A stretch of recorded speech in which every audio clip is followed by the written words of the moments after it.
सबसे पहले टीम टीओबी और एसओएम को मेरा नमस्कार कि आपने एक अच्छा प्लेटफॉर्म दिया है बच्चों के लिए कि इस महामारी के दौर में भी बच्चे घर पे रह के अपनी पढ़ाई कर सकें। और जो पिछले क्लास का उनका बहुत सारा चैप्टर छूट गया था, पढ़ाई लगभग हुई ही नहीं, उसके लिए एक अच्छा प्रयास किया जा रहा है। इसके लिए मैं टीम टीओबी और एसओएम को बहुत ही धन्यवाद देता हूँ।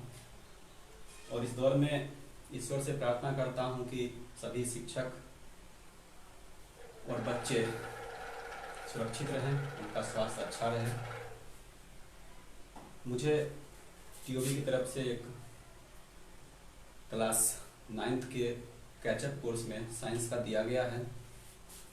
उसमें आज फर्स्ट चैप्टर है दहन और ज्वाला। दहन और ज्वाला पढ़ना है। कुछ बच्चे इसमें लाइव भी आएंगे।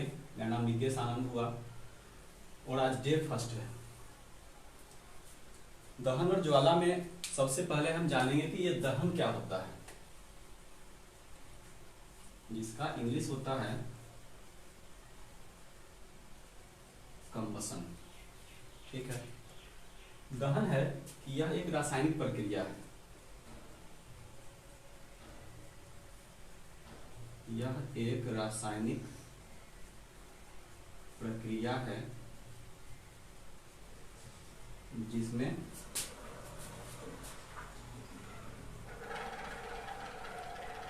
कोई पदार्थ जलकर ऊष्मा और प्रकाश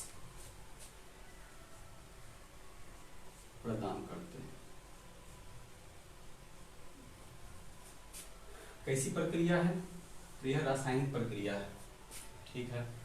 वैसे ये चैप्टर भी आपका दहन है, यह भी रसायन के ही अंतर्गत आता है। आपका विज्ञान जो है तो कंबाइंड ही दिया हुआ, लेकिन उसमें 3 अलग अलग भाग होते हैं, भौतिकी, रसायन और जीव विज्ञान। तो यह रसायन का हिस्सा है जिसमें हम लोग पढ़ते हैं दहन के बारे में। इसमें ऊष्मा और प्रकाश उत्पन्न करते हैं कोई पदार्थ। यह पदार्थ विशेष होगा। विशेष होगा का मतलब है कि यह पदार्थ जो होगा वह दहनशील होगा।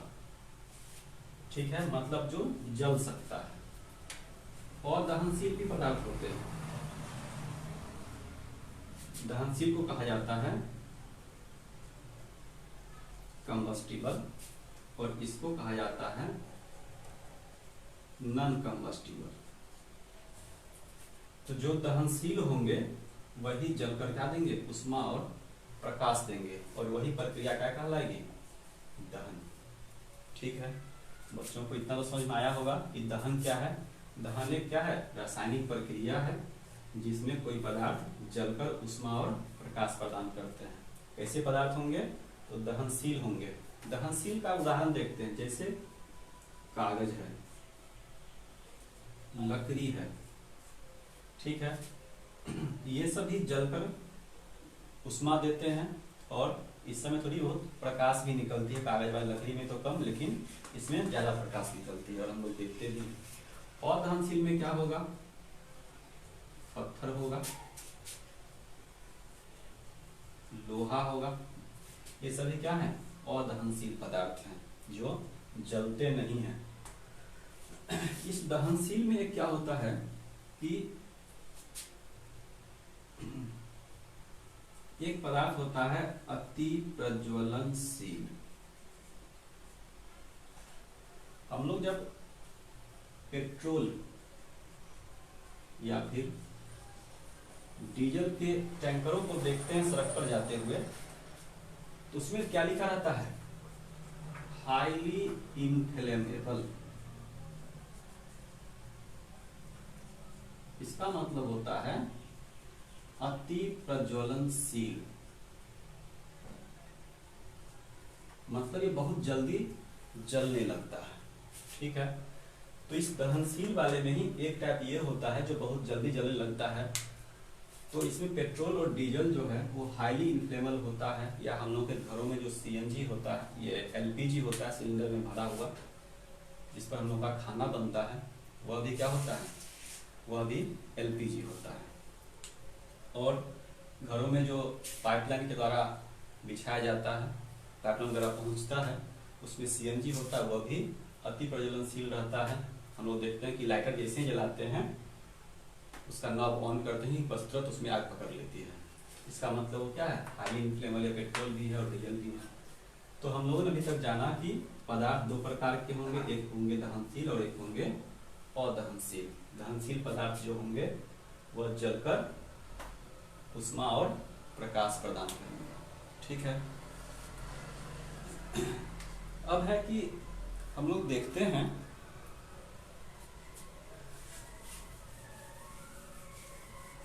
कि पत्थर को जब रगड़ते हैं, दो पत्थर को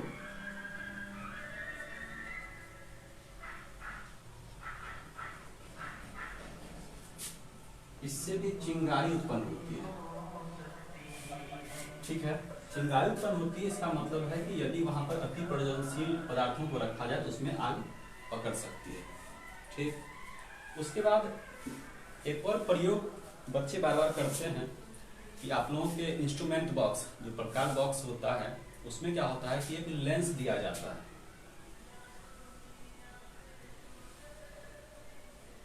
इस प्रकार का रहता है, और बच्चे इस लेंस के माध्यम से क्या करते हैं कि धूप में रख के उसको, और फिर कागज का टुकड़ा नीचे रख देते हैं और उसको जलाते हैं। तो देखते हैं क्या कि ये कागज का टुकड़ा यहाँ पर रखा हुआ है, तो यहाँ पर यदि प्रकाश की किरण आ रही है तो यहाँ के बाद यह एक बिंदु पर कुछ देर के लिए फोकसित होती रहती है। इसकी चर्चा भी हम आगे करेंगे, आगे के कुछ अध्याय हैं जिसमें इसकी चर्चा हम करेंगे। ये फोकसित होती रहती है और कुछ देर बाद क्या होता है कि गर्म होने लगता है, तुरंत इसमें आग नहीं पकड़ती है। कुछ देर गर्म होने के बाद फिर क्या होता है, इसमें धीरे धीरे आग पकड़ने लगती है। ठीक है, तो यह भी एक दहन का ही प्रकार है कि इसमें यह कागज कुछ देर के बाद जलने लगता है। आखिर ये क्या है, आखिर यदि हम लेंस को लगाए हैं तो तुरंत क्यों नहीं इसमें आग पकड़ लेती है। ठीक, क्या होता है कि कुछ देर तक गर्म होने के बाद तब यह आग पकड़ती है, मतलब इसका टेम्परेचर कुछ बढ़ जाता है। कितना बढ़ता है, तो जितना टेम्परेचर इसका बढ़ता है वही क्या होता है, वही होता है ज्वलन ताप। इसका इंग्लिश होता है इग्निशन टेम्परेचर। तो इसकी परिभाषा क्या देंगे, इसकी परिभाषा होगी वह न्यूनतम ताप जिस पर कोई दहनशील पदार्थ जलना प्रारंभ कर देता है, उसे क्या कहते हैं, ज्वलन ताप कहलाता है। ठीक है, ज्वलन ताप क्या हो गया, इसकी एक परिभाषा है कि वह न्यूनतम ताप जिस पर कोई दहनशील पदार्थ जलना प्रारंभ कर देता है, ज्वलन ताप कहलाता है। ठीक है, तो सभी वस्तुओं का ज्वलन ताप जो होता है वो क्या होता है, अलग अलग होता है। ठीक, जैसे कागज है,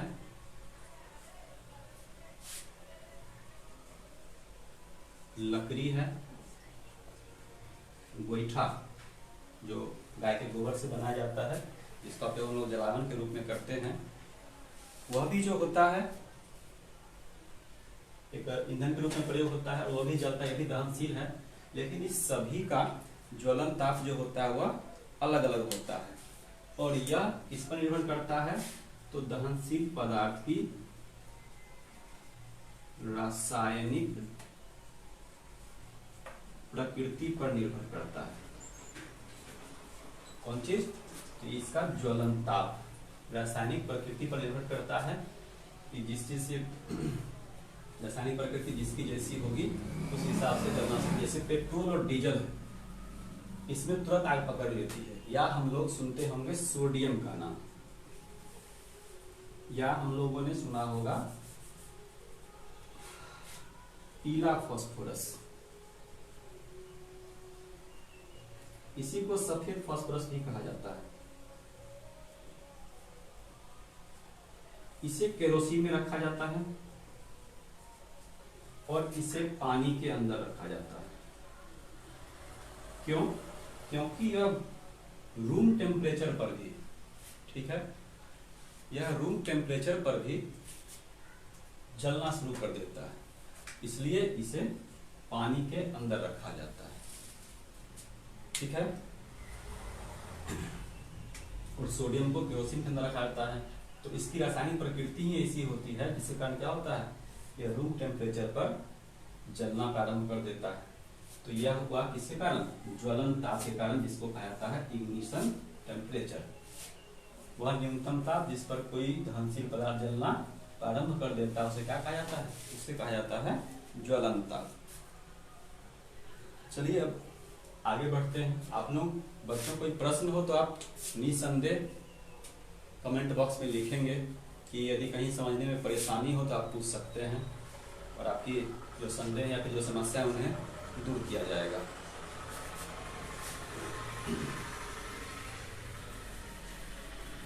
अब एक छोटा सा पॉइंट आप लोगों को पढ़ना है,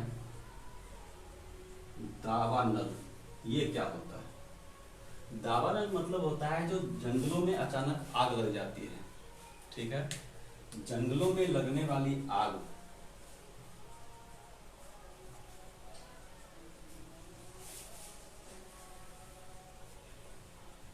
को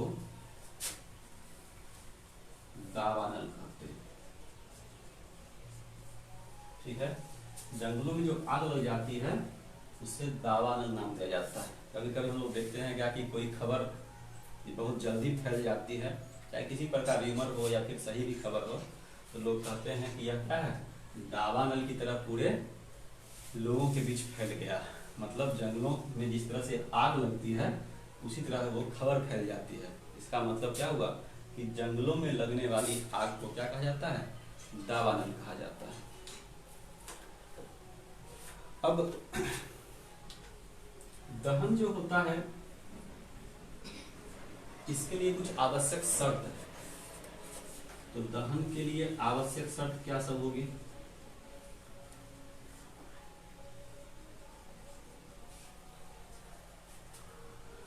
पहला शर्त है इसका दहनशील पदार्थ की उपस्थिति, presence of combustible matter. Second है ज्वलन ताप तक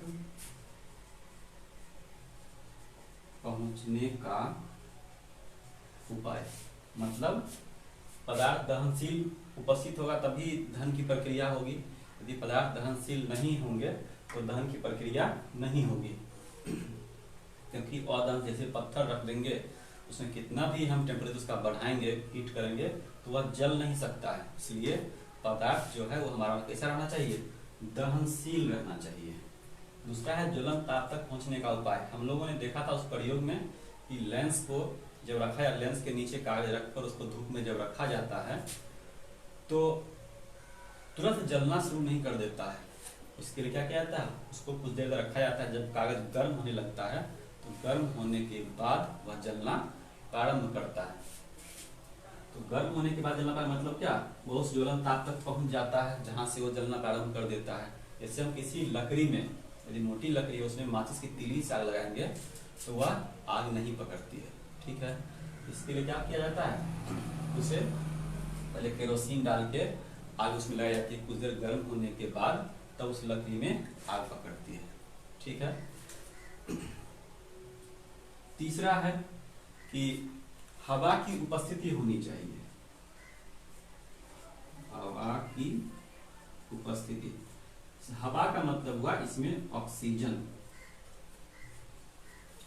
ये बहुत ही आवश्यक है कि ऑक्सीजन यानी कि हवा की उपस्थिति रहेगी तभी कोई पदार्थ जलेगा नहीं तो पदार्थ वो नहीं जल सकता है बिना हवा की उपस्थिति में।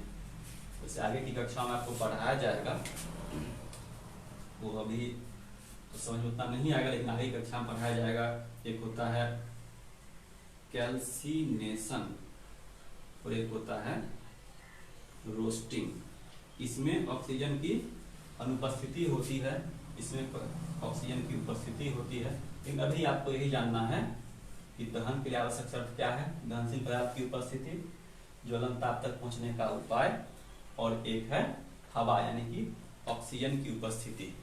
तभी क्या होगा, दहन की प्रक्रिया पूर्ण होगी। अब है कि ये हम कैसे समझेंगे कि हवा की उपस्थिति बहुत ही आवश्यक है। तो क्या होता है कि हम लोग देखते हैं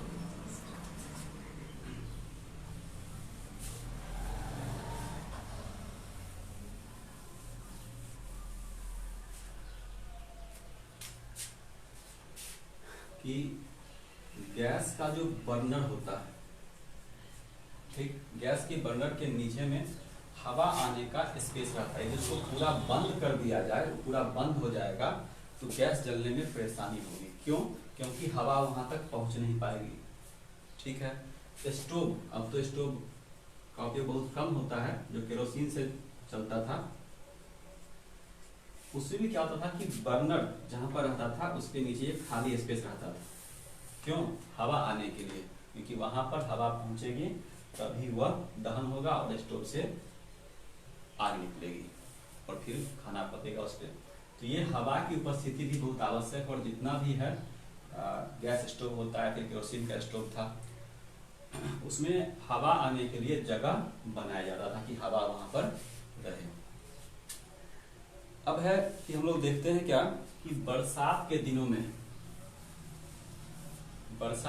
क्या होता है कि लकड़ी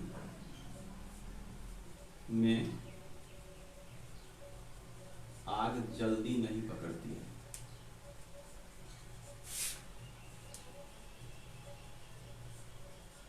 बरसात में क्यों नहीं आग पकड़ती है? बरसात दिनों में क्या होता है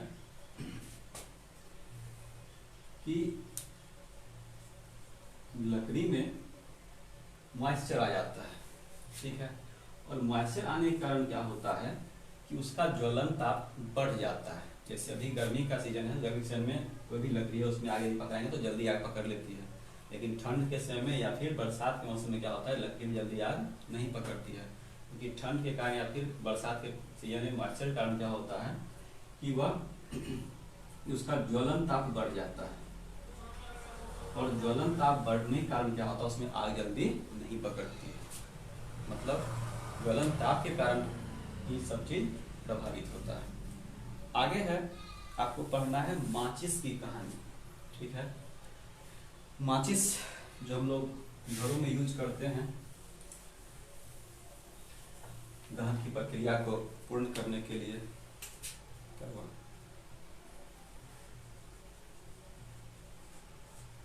इसमें क्या होता है कि माचिस की तीली होती है, इसमें यहाँ पर कुछ लगा होता है और फिर एक डिब्बी होता है। इस डिब्बी के साइड में हम देखते हैं क्या, या तो लाइनिंग वाला या फिर डॉट डॉट करके कुछ यहाँ पर लगा होता है। और जब इस तीली को इस पर रगड़ते हैं तो उसमें आग पकड़ लेती है। तो माचिस जो भी हम लोग देख रहे हैं इतनी मतलब आसानी से नहीं बनाया गया। इसके लिए बहुत हमारे वैज्ञानिकों ने पहले प्रयोग किया। इसमें सबसे पहला प्रयास था 1680 में, किनका? रॉबर्ट बॉयल साहब का। ठीक है। 1680 में इन्होंने पहला प्रयास किया और इन्होंने क्या किया कि कागज पर दो कागज के टुकड़े लिए। एक कागज पर इन्होंने पीला फास्फोरस और दूसरे पर इन्होंने सल्फर रख दिया। ठीक है। और ये क्या होता था कि बहुत जल्दी, हम जानते हैं कि इसका ज्वलन ताप क्या होता है, रूम टेम्परेचर तक रहता है, तो उसी में जलने लगता है। तो ये इससे आग जला लेते थे। लेकिन यह बहुत ही खतरनाक था।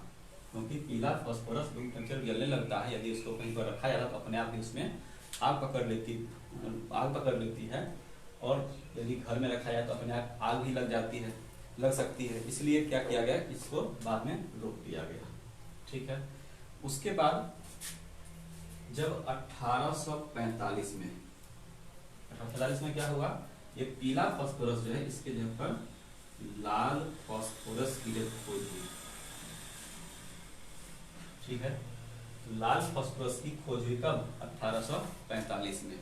और उसके बाद 1865 में आके एक लॉर्ड कार्ल लुल्डस्टॉन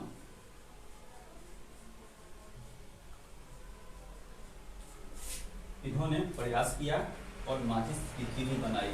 उस माचिस तीली में क्या होता है, अब ये जो माचिस की तीली है इसमें क्या होता है,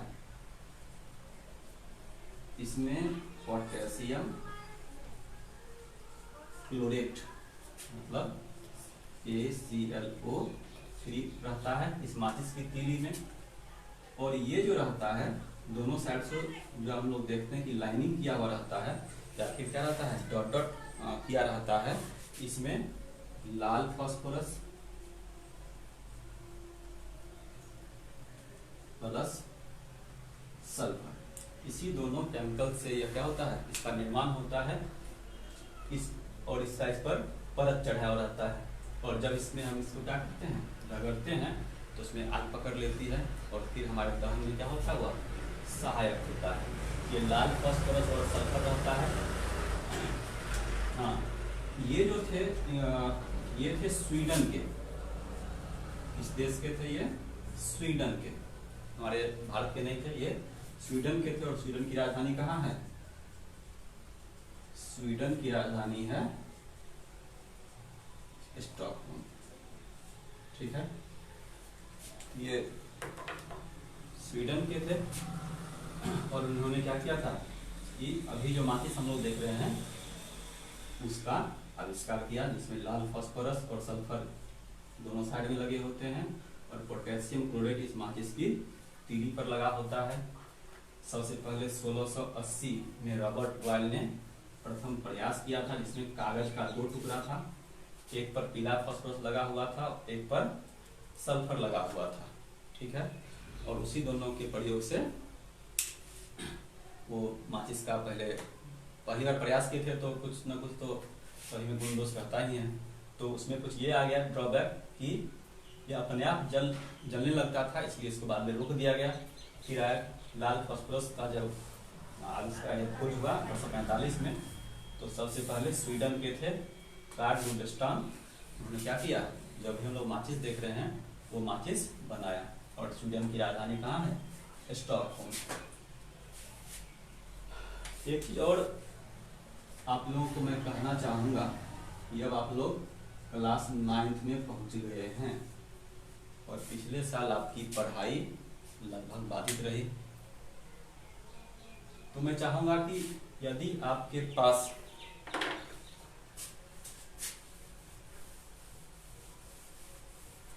एक किताब आती है रसायन की भाषा, ठीक है, ये किताब आती है, उसमें एक चीज आपको याद करना होगा, धनमूलक और फिर होता है उसमें ऋणमूलक। यदि ये आपको याद है तभी, जो इसे मैंने लिखा था पोटेशियम क्लोरेट का KClO3, तो ये आप अपने मन से आप खुद भी बना सकते हैं, नहीं तो फिर बहुत दिक्कत है। क्योंकि 9th में आने के बाद 9th का जो चैप्टर्स है, जितना कंसेप्ट है उसमें, वो समझने आपको बहुत परेशानी है। उसमें पूरा रिएक्शन समझ, या फिर 10th में आके एक चैप्टर ही फर्स्ट पढ़ना है, रासायनिक अभिक्रियाएं, तो उसमें दिक्कत हो सकती है। इसलिए अभी आपके पास समय है, आप इस दोनों को अवश्य याद करें। यदि इसमें कोई दिक्कत है तो मैं कमेंट में या फिर इस ग्रुप के माध्यम से मैं उपलब्ध करवा दूंगा सभी।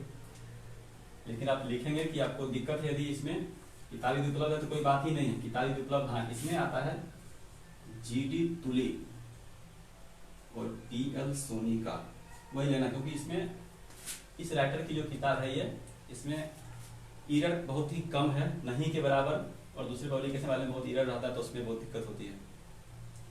इसमें एरर नहीं है, ये आप ले लेंगे, उसमें धन मूलक ऋण मूलक होगा, और हम फिर अगले क्लास में जरूर ये बताएंगे कि ये क्या धन मूलक ऋण मूलक क्या होते हैं और इसका उपयोग कैसे किया जाएगा।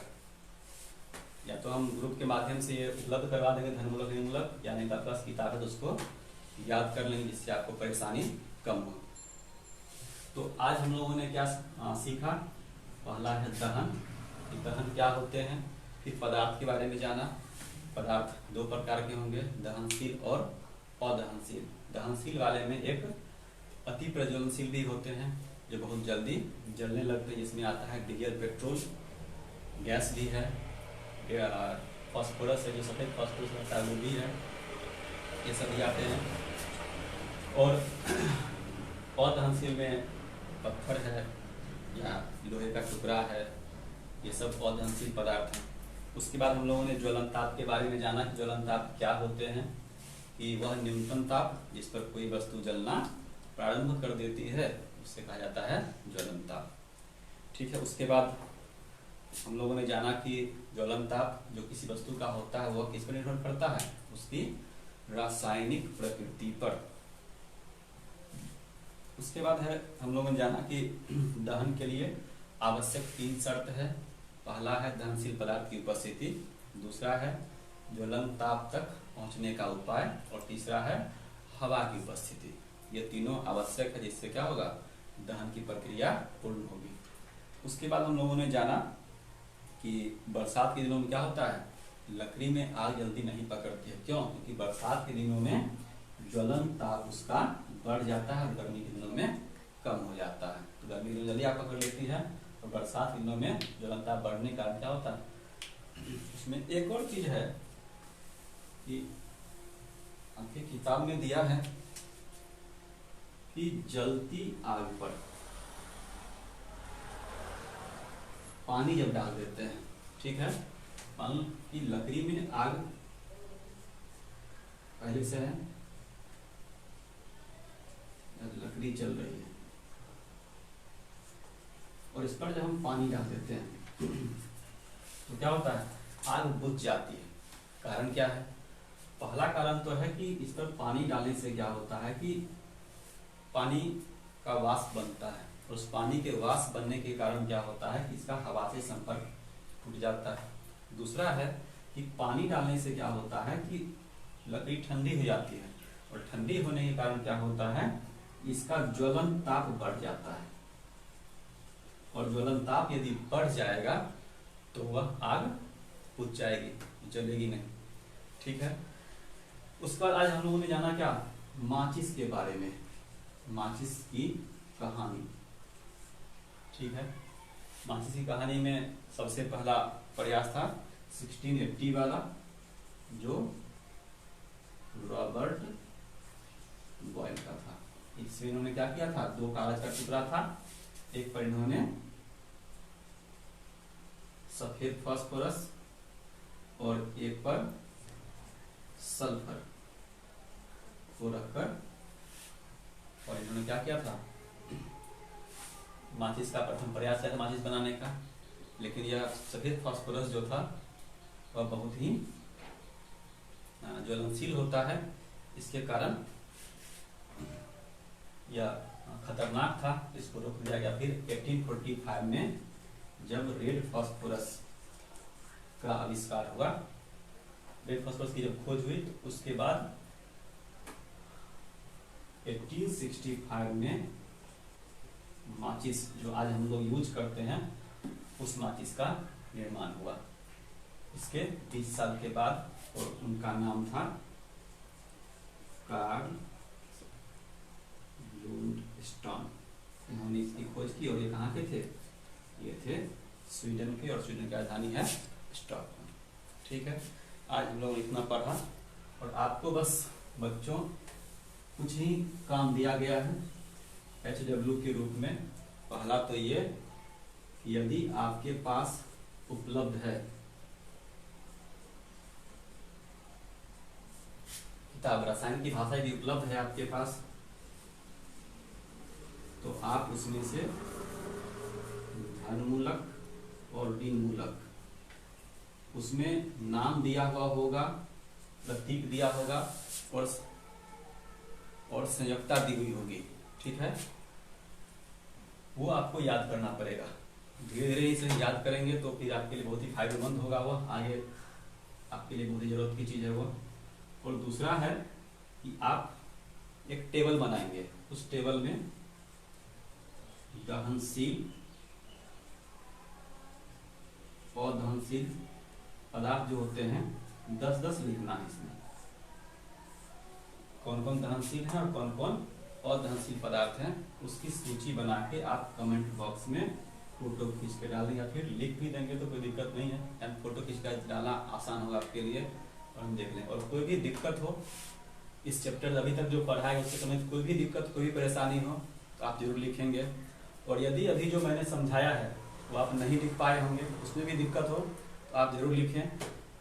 शायद इस ग्रुप का एक टेलीग्राम चैनल भी है, उसके माध्यम से उपलब्ध करवा देंगे हम लिखा हुआ नोट्स, या नहीं तो हम खुद ग्रुप क्रिएट करके हम आपको जोड़ के फिर उसमें हम उपलब्ध करवा देंगे। लेकिन आप पढ़िए, जो परिस्थिति है उसमें यही है कि हमको जो मौका मिल रहा है उस मौका का फायदा उठाएं, घर में रहें, सुरक्षित रहें। और यदि हमारी टीम इतना प्रयास कर रही है तो उस प्रयास का आप लाभ उठाइए। मैं बहुत शिक्षकों के माध्यम से सुन रहा था कि कुछ कमेंट ऐसे होते हैं वो हमको उस पर ध्यान नहीं देना है। हमारे विद्यालय में एक पंक्ति लिखी हुई है कि आशावादी हर कठिनाई में अवसर निकाल देता है और निराशावादी हर अवसर में कठिनाई ढूंढ लेता है। इसलिए हमें वो नहीं सोचना है, यदि कठिनाई है तो हम इसे में अवसर ढूंढेंगे कि हमारे पास अवसर क्या है और उस अवसर का हम लाभ उठाएंगे।